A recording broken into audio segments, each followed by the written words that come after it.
So now we do the clinical features of IBS, inflammatory bowel syndrome. It is a chronic condition basically, and it happens in the late teens or 20s.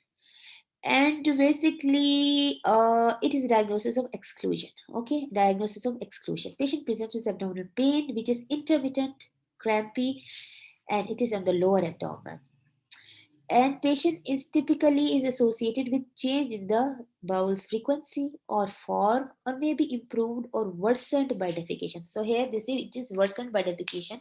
Before we know it is improved by defecation, but in ulcerative it is improved by defecation. It does not usually occur at night or interfere with the sleep. Okay, because this is a basically problem with the mind brain brain body axis. This is called as issue over there. Patient with irritable bowel syndrome may be classified into one of the four categories based on the predominant stool habits and stool form. Irritable bowel syndrome with diarrhea, number one. Irritable bowel syndrome with constipation, number two. Irritable bowel syndrome with mixed constipation and diarrhea, and irritable bowel syndrome that is not a subtype. Alright. So it is important to clarify that the patient means by these complaints. Patient is infrequent bowel movements, like less than three per day, a hard lumpy stool, or straining. Okay.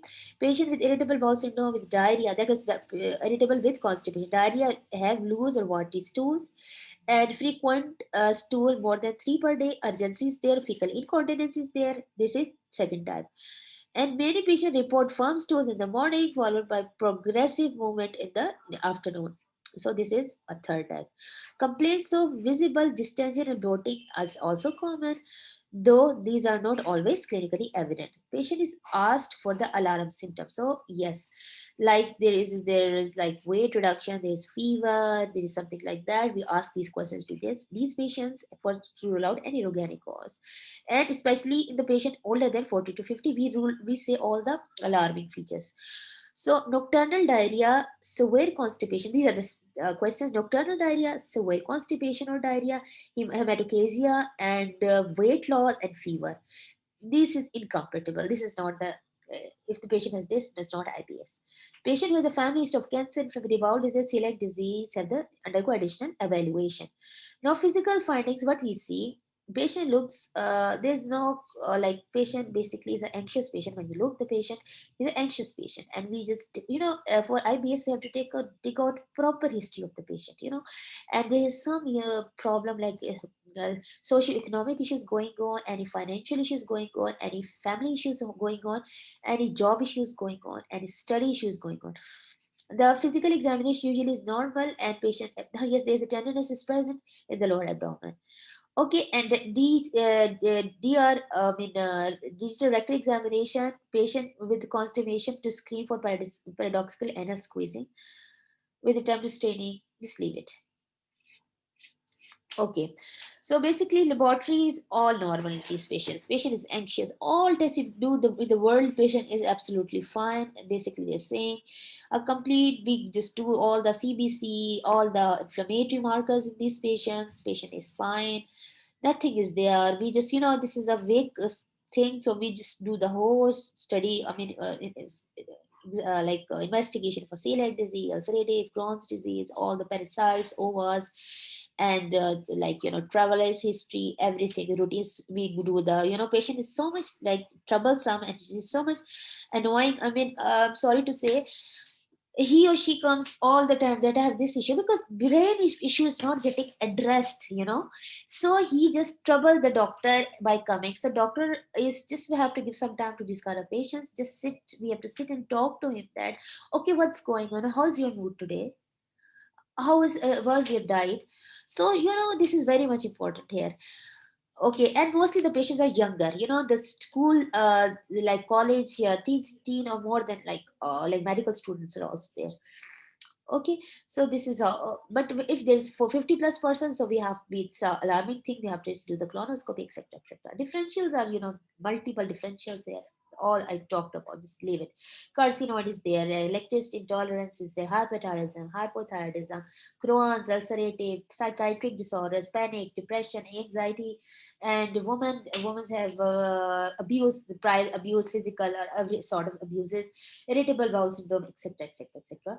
So basically, they say do not improve within 2 to 4 weeks of empirical therapy. Okay, they say that the diagnosis should be excluded in the patient with presumed irritable bowel syndrome who do not improve within 2 to 4 weeks of empirical treatment or within subsequent alarming symptoms have developed. So it is not IBS. Treatment is just counsel, counsel, and counsel the patient, guys. Counsel, we have to take the proper history of the patient. That is the key point of this disease, nothing else.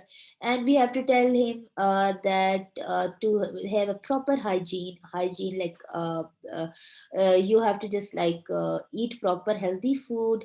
And if there's now next they say symptoms such as pain, bloating, altered bowel habits lead to anxiety or distress, and we have to just address all these things to this patient. And this is basically central, and this is brain and body issue. There's this excess of there. When the brain is upset, your body gets upset, and it gives the physical symptoms. Okay, we have to just counsel the patient like that. So dietary, we have to tell him just like just don't take the direct chemical irritants like fatty food, alcohol, caffeine, spicy foods, grains. Okay, don't take it. And FODMAP disease drugs, and these are sorry, drugs. No, this is the food. We have to just use it. That is like 6 foods. That is fructose, corn, syrups, apple, pear, honey, water, melon, lactose, fructose. These are not given. This is sort of things. Loss of multiple. Just don't need of reading it.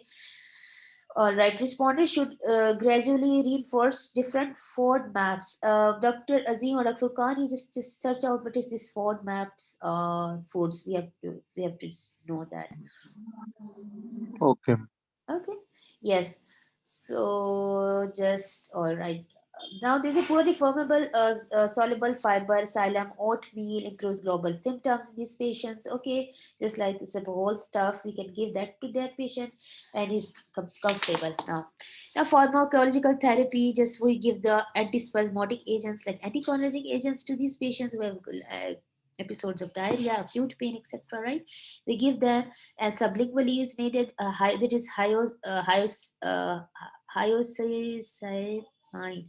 Hyoscyamines. These are given, and methscopolamine. Polamine.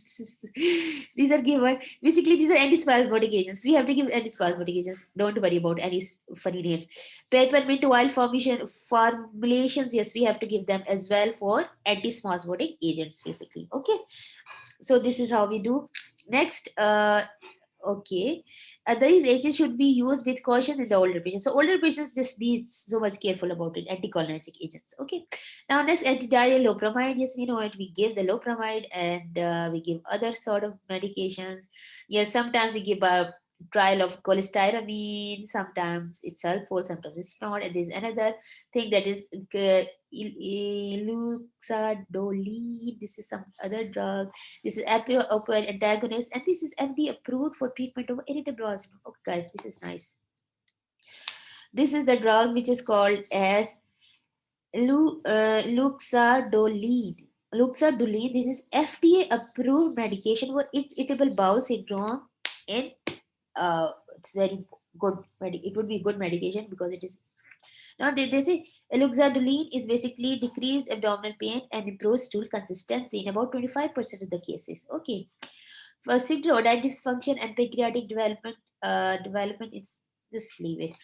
Okay, anti-constipation medications, we give laxatives like polyethylene glycol. Okay, we give that, lactulose, sorbitol, etc., etc. We give that. So they don't go into the detail of the treatment of it. They basically ask the questions of the irritable bowel syndrome, that what we have to do, and our SSRI is required or that. So this is so much information here. So don't worry about these information. There's no need. So psychological agents, we have to just, patient has psychotropic agents can also be given to these patients when the patient is not getting cured, to start him with the or her with the SSRI. So it has a good response because patient's depression, anxiety, everything is gone by it.